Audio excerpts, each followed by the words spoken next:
think everyone goes through something, but it's never about that. It's about the recovery and the journey that you're going through. Because it's also like the power of the mind, right? Like the power of the brain and how you think about yourself affects the way you see yourself.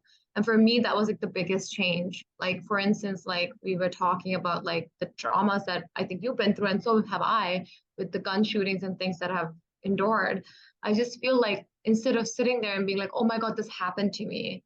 This is so sad. And I have sat in like that thing, right? Like I'm like, oh, this happened to me. But then how long will you sit there for? And I looked at the positive out of what came out of it. That's the story I tell myself. I'm like, what did I learn from this? And I learned that life is precious and you should just live the way you want to live and not wait for things to happen to you or wait for the right time because there is no right time.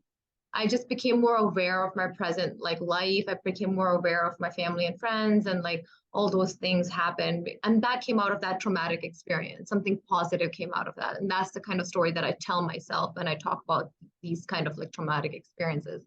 It doesn't like re-victimize myself, you know?